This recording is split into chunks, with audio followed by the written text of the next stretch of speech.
Welcome back, everyone, to our second talk on hospital-associated thrombosis. Dr. Karl Ewins. Dr. Karl Ewins is a consultant hematologist with an interest in disorders of thrombosis and hemostasis, who currently works at the Mater Hospital, Dublin. Welcome, Karl, and thank you so much for doing this talk for us. I'll hand it over to you now. Thank you very much, Emery. Can you hear me? Yes, perfectly clear. Great. So this is my first time doing a talk over Zoom or Teams or whatever, so hopefully this goes off without any issues, but it's great to finally do this.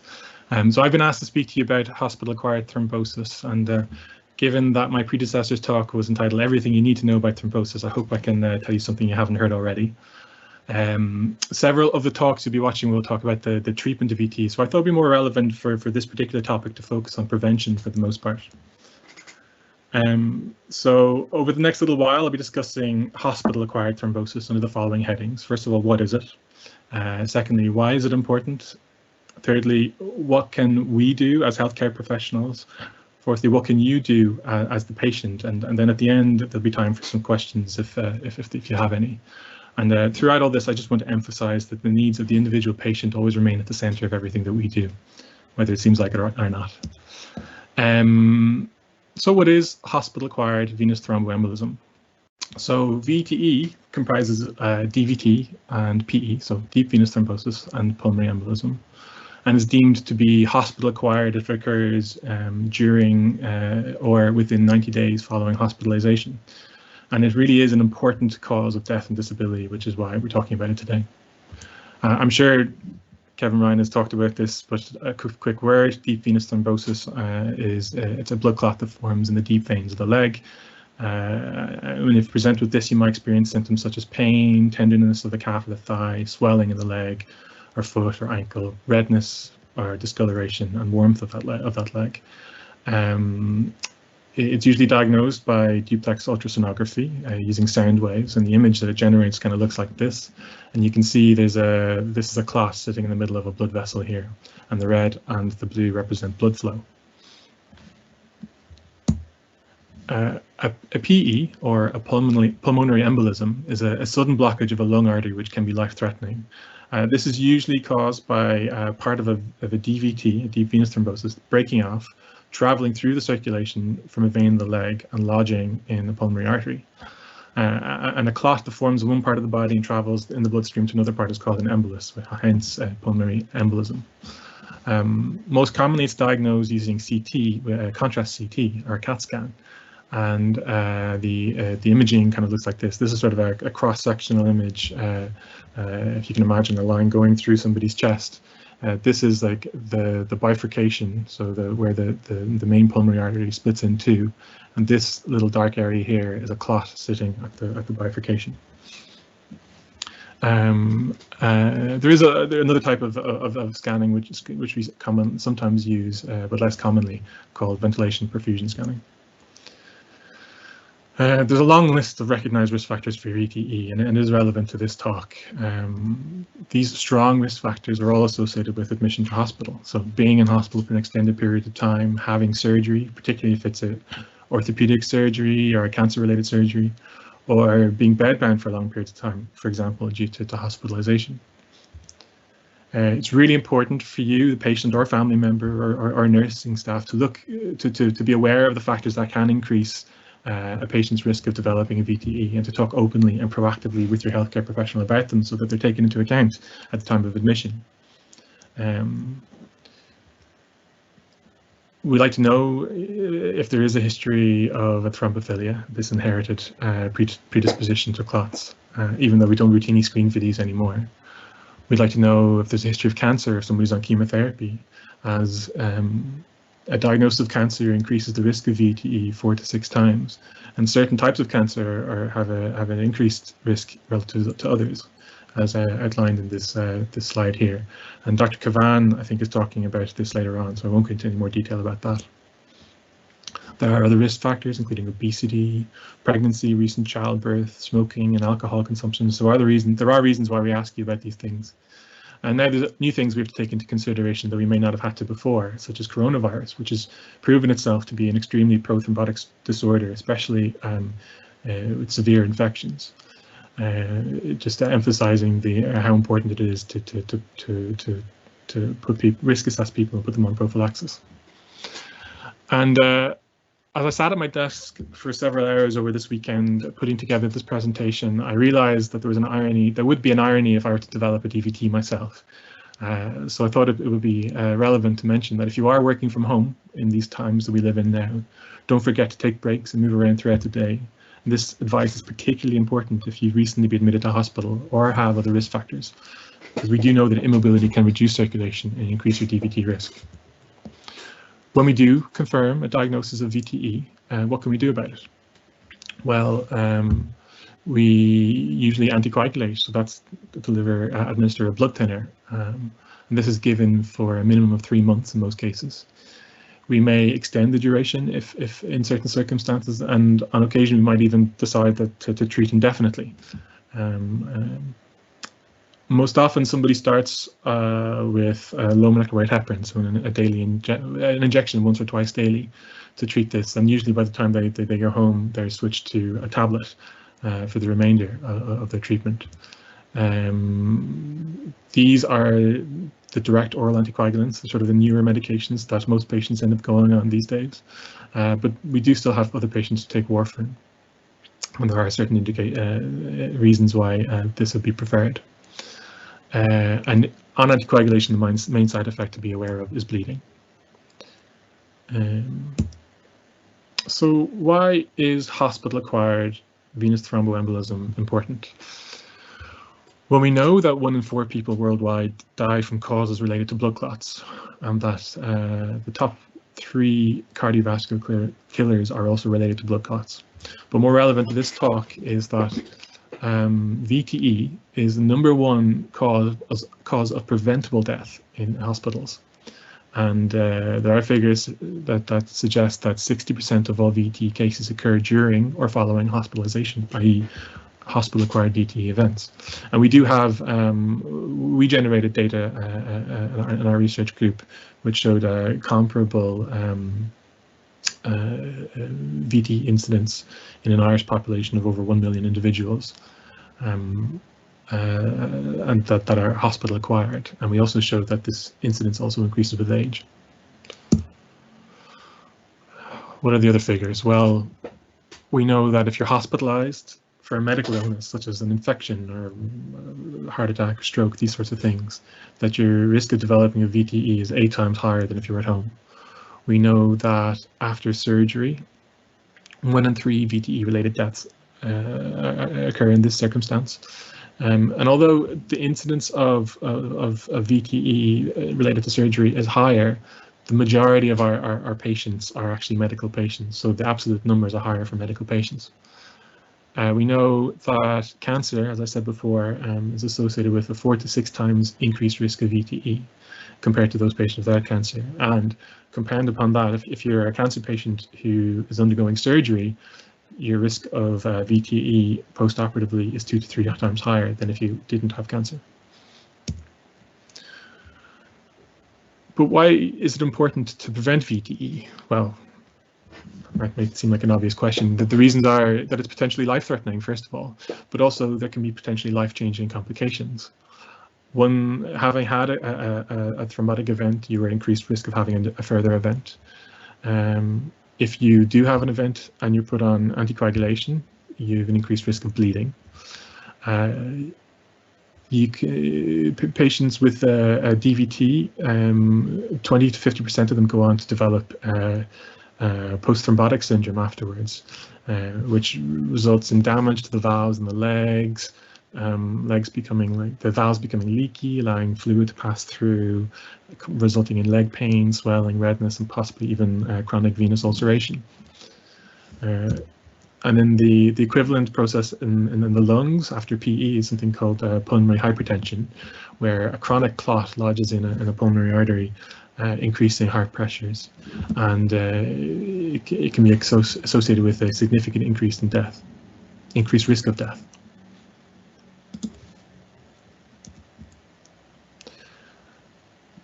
But there are things we can do about it. We do have evidence that VTE risk assessment and appropriate prophylaxis can save lives. We're about 10 years behind the UK. They introduced mandatory risk assessment and targeted thromboprophylaxis for all admitted patients in their hospitals with a target of more than 95% compliance, which they, for the most part, achieved. And in that time, they've experienced a 20% reduction in VTE-related deaths after discharge from hospital, which is amazing. It's immense. So this is what we're targeting. So we've demonstrated that hospital-acquired VTE is potentially preventable. That can be done with VTE risk assessment and appropriate thromboprophylaxis, among other things. So what can we do as healthcare professionals to prevent hospital-acquired thrombosis events and their complications? So, well, every single patient admitted to hospital should be risk assessed for VTE and for bleeding. Now, the reason I say that is because we don't want a situation where every single patient is put on prophylactic anticoagulation, as there are risks associated with that approach as well, and there are patients for whom that would not be appropriate. There are general measures we can take. We can ensure people are well hydrated. We can encourage patients to mobilize when they're in hospital. We can make sure that they are VTE risk assessed within 24 hours of admission, and that we repeat this risk assessment if their condition changes. There was a national quality improvement initiative, there is, led by a pharmacist called Kira Kirk and Dr. Philip Crowley, called Preventing Blood Clots in Hospitals. And this is really an excellent initiative which makes some key recommendations and provides toolkits and to help implement these changes. Their primary goal is to increase the rate of appropriate thromboprophylaxis. And their key recommendations, or some of them include establishing hospital VTE committees. So this is happening around the country as we speak. And these committees would aim to bring about changes using recognized quality improvement methodologies. And they should include physicians, doctors. They should include pharmacists, who play a huge role as well, and nurses at the very least, as well as other healthcare professionals. They recommended VTE prevention protocols, which are easily accessible at hospitals. And ideally, we should move towards national protocols. And these would have the goal of facilitating the correct prophylaxis within 24 hours, if appropriate. We should be implementing tools and processes. Now, there's no one way to do this. I'll show you one in a little while, but every hospital should be using a VTE risk assessment tool to re-stratify their patients. Where possible, pre-printed prescriptions should be there to make one less barrier for people for doctors to implement this change. Patient education was highlighted as something that was really important, and Anne-Marie O'Neill from Thrombosis Ireland has done a huge amount of work with developing these patient alert cards to be given to patients when they leave hospital. That plays a huge role as well. And there's no point in doing all of these things if we're not monitoring key metrics. So things are monitored on a national basis with key performance indicators to make sure that hospital thrombosis rates nationally in each hospital are comparable. But also on a local level, we need to be auditing to make sure that the changes that we're implementing are making a difference. This is an example of a risk assessment tool and a low molecular weight heparin prescription in a paper chart in one of the hospitals that I've worked in. Having something like this makes it much easier for the admitting doctor to risk assess safely. There are validated scores that can be used, and as I said before, there's no one option, no one right option. Now, as I said, this is paper. Some hospitals have already changed to electronic charts and have VTE risk assessment prompts which pop up after admission until they're done. And this is the sort of thing that does increase the compliance rates and will hopefully be rolled out to Irish hospitals over the coming years. But it's not going to happen in every hospital tomorrow. And itself, it's not a perfect system, but it definitely does increase compliance. So what do these risk assessments consist of? Well, first of all, we need to consider step 1, risk factors for thrombosis. And these might be different depending on whether you're a surgical patient or a medical patient. Step 2, We look at bleeding risk factors. So whether or not it would be the presence of one of these might make it inappropriate to start thromboprophylaxis. And then step 3, depending on what score we get, we might implement recommendations based on whatever the local guidelines are. And whoever is making this assessment should determine at the end whether or not thromboprophylaxis is indicated, not indicated, or contraindicated. And then they should prescribe it if appropriate. But the reality is that just because you introduce a tool doesn't mean it will be implemented. People are busy, things get missed. We all have our part to play in increasing awareness and ensuring that every patient is risk assessed and given thromboprophylaxis if appropriate. We do this as a hematologist through audit, through education, but you too can play a part by asking your medical team or your family's medical team to have they risk assessed you. Oftentimes they have, and they might not have told you. Right, so we have decided that somebody is sufficiently high risk and they do not have sufficient bleeding risk. So we've decided that this particular patient warrants VTE prophylaxis. So what are our options? So in Ireland, there are 2 main treatments which are licensed, and these are 2 types of low molecular weight heparin. Enoxaparin, also known as Clexane, or Tinzaparin, also known as Inaheb. So if after risk assessment you think it's appropriate, we think it's appropriate, a patient will most likely receive one of these injections daily. Then the injection is often given for the duration of admission or until the risk reduces, but sometimes it's held around the time of procedures or in the event of a complication such as bleeding. Doses are adjusted at extremes of body weight or in patients with kidney failure, and occasionally heparin is contraindicated, in which case there are alternative products available, such as something called fondaparinux. There are certain circumstances where doctors will recommend extended prophylaxis after discharge from hospital, such as after major abdominal surgery in cancer patients or postpartum in high-risk patients, but this is the exception. And we no longer routinely recommend mechanical prophylaxis in addition to chemical prophylaxis with heparin. But if there's a high-risk situation where like pharmacological prophylaxis is not possible, that's where this plays a role. And in which case we use the best available, such as graduated compression stockings or pneumatic compression stockings. And although you probably are hearing about the use of low-dose direct oral anticoagulants for prophylaxis, this isn't something we're routinely doing in Ireland at the moment, although that might change in the future. So what else can we do as healthcare professionals? Well, we can participate in research studies. INVITE is a national research network for VTE, and INVENT VTE is an international research network. And there are an increasing number of studies recruiting patients in Ireland in conjunction with these 2 networks. Clinical research is a way to generate new information to ensure that future patients are getting the best treatment we can provide. And you can help by participating in research should the opportunity arise.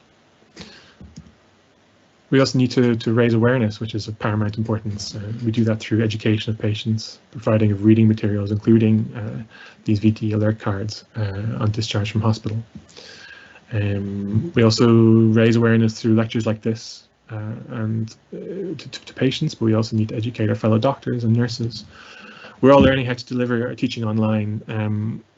Like in some ways it's not as good. Like I have no visual feedback. I don't know what I can't see your faces. But on the other hand, it does allow us to extend our reach further than we might otherwise, which is a bonus. And we're going to get better at this as time goes by. I just want to also highlight the importance for us as doctors to engage with patient advocacy groups, the media and social media as ways to increase awareness and reduce risk, and to make sure that our patients' needs are represented. A really good example of this is last year's Stop the Clot Roadshow, which is of a large-scale example where I'm sure other people will be talking about it today, where the big red bus travelled around to healthcare facilities around Ireland, and patients were given the opportunity to talk to other patients and talk to doctors and and be given advice and learn about empowering themselves. Okay, enough about us. What can you do as patients, as family members, as I believe there's nurses in the audience as well. Well, I already talked about you can participate in research, you can attend webinars like this, you can make sure that you get your thrombosis alert card on your discharge from hospital, or make sure that your family member does. But the other things you can do are to know the signs and symptoms of thrombosis. So for DVT, the warning signs can tend to be pain, tenderness, swelling, warmth, redness of the limb. Whereas for pulmonary embolism in the lungs, you might get symptoms such as unexplained shortness of breath, rapid breathing, chest pain, which in particular might be worse on deep breathing, a fast heart rate, or lightheadedness, or even fainting. That's a lot to remember. Our Canadian counterparts in Thrombosis Canada have come up with a nice mnemonic, and they launched a media campaign last year with this. They use CLOTS, C-L-O-T-S, where C stands for chest pain, L for lightheadedness, out of breath, T for leg tenderness, and S for leg swelling. That's a nicer way to remember it, I think. When you go to hospital, be proactive, take responsibility for your own health. So it's your right to request a VTE risk assessment. It's your right to ask, is there anything that can be done to reduce your risk? And then if something is prescribed or not, feel free to ask questions, but we would recommend following that medical advice. And the other thing you can do is to remain hydrated and get moving to improve your circulation while in hospital. Well, looking through the World Thrombosis Day website, I found this lovely printout, which is a document that has a list of questions that you can ask your healthcare provider if admitted to hospital, and leaves space for filling in the blanks. They suggest asking, what's my risk of developing a DVT or PE? Can you please conduct a risk assessment? What can be done to lower my risk? Will I be given some type of clot prevention in hospital or on discharge? What are the warning signs, and what should I do? So it's just a nice little checklist to go through when you're sitting in the hospital bed, because oftentimes when the doctors come around, people can't think of what they want to ask. And look, doctors aren't infallible. Sometimes they need to be reminded. Don't wait. You can be the one to ask if you or your relatives or your patient, if yours or your relatives or your patients, if your nurse risk assessment has been performed, and ask whether you or yours should be receiving VTE prophylaxis. This is another way you can do something. You can become involved in raising awareness. You can engage online with Thrombosis Ireland or with World Thrombosis Day and retweet things and let people know, and maybe some people who've had thrombotic events submit their own testimonies online as a way to humanize the story, and that's fantastic, and fair play to the people who do that. So we're coming to the end now. Hospital-acquired VT, we've established it's potentially life-threatening, but we've also established that it's potentially preventable.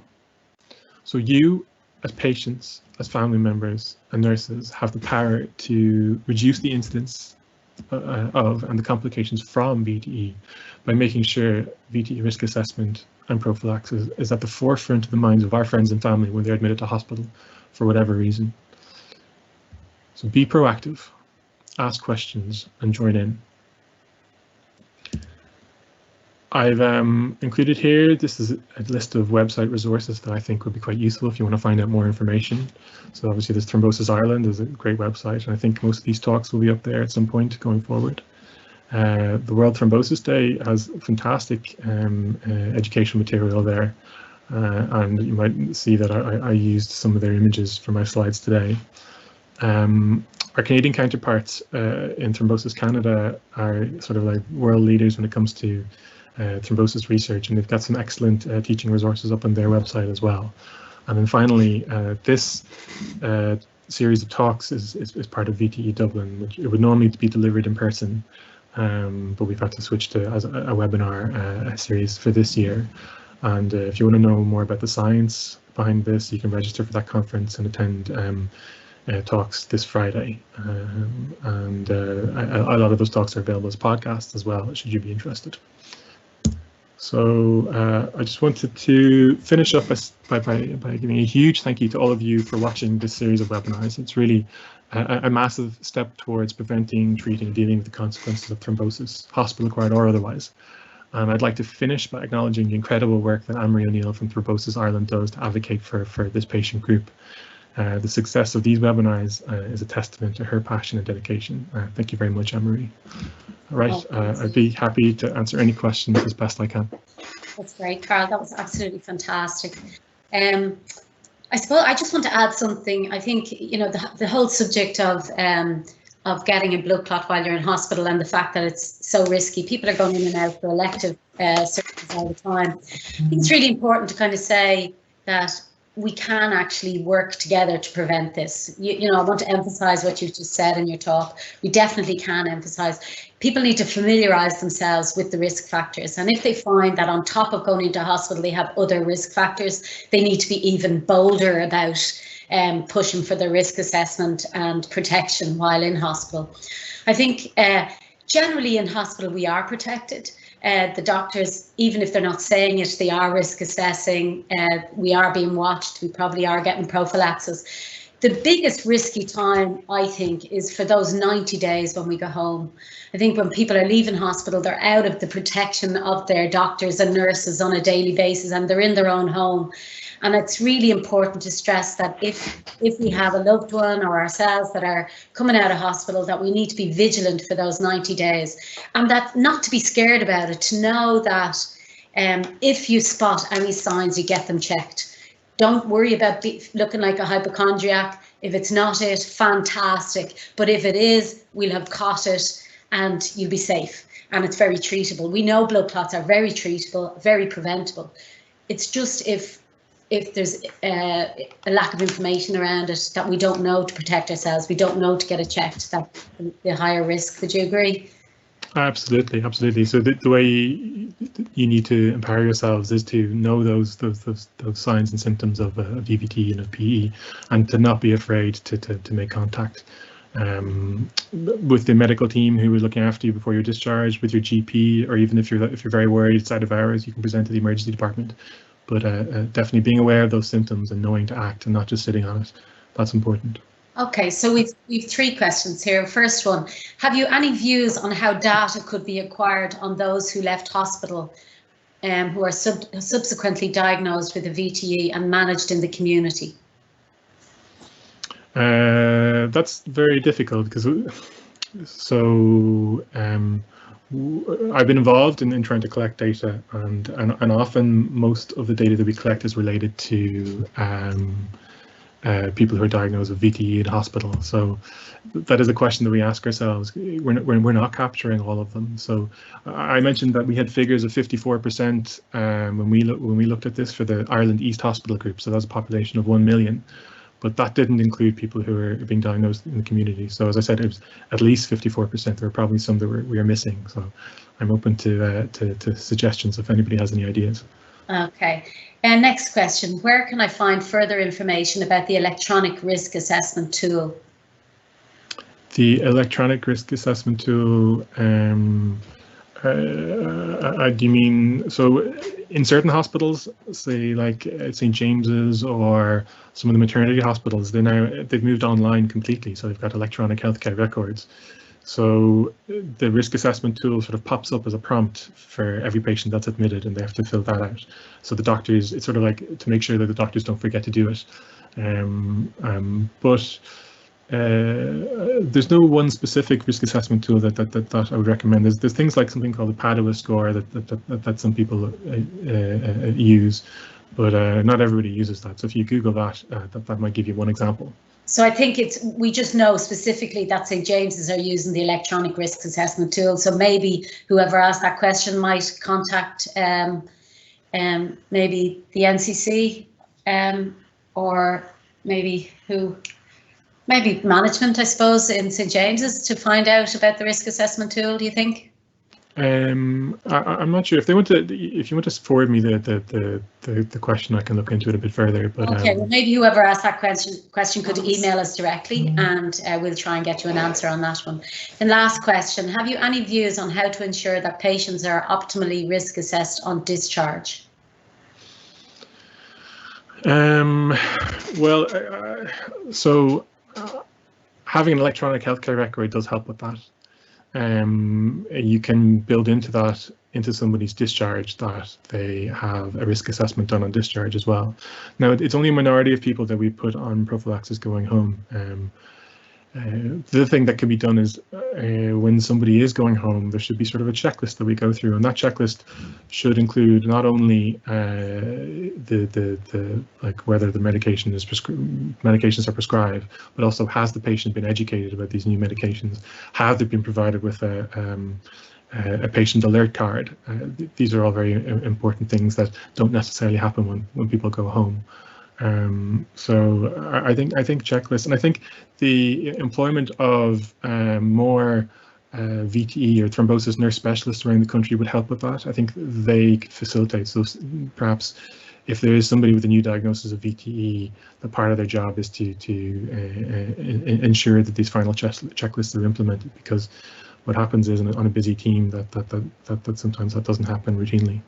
Yeah, I actually, you know, from outside looking in, and it's probably easy for me to say it because I'm not actually working within the system, but I think the very first move probably is to set up a VT working group in each hospital, who then look at whatever has to be put in place and get the right expertise involved. And we would certainly be willing to work with any hospital who is interested in setting up. It is one of the recommendations from Ciara Kirk, the HSE recommendations for VT prevention. And so any of you from any of the hospitals out there, if you don't have a VTE working group, maybe that should be the first thing on your list. And from there, we can look at how to prevent VTE in your hospital specifically. That's great. I suppose the other question, is there any other questions? No, I think that's it. Okay, that's fantastic, Dr. Ewins. I really enjoyed your presentation, and thank God your slides work. So we're getting better as we go on. And thank you everybody else for joining us, and we'll be back again at 11 with Dr. Dennis O'Keefe with hereditary blood coagulation disorders. Thank you. Oh no, sorry, it's Dr. Cavan, it's Dr. Barry Cavan with cancer-associated thrombosis. Made a mistake. Okay, thanks, Karl. Thanks, Anne-Marie. Take care, everybody. Thank you.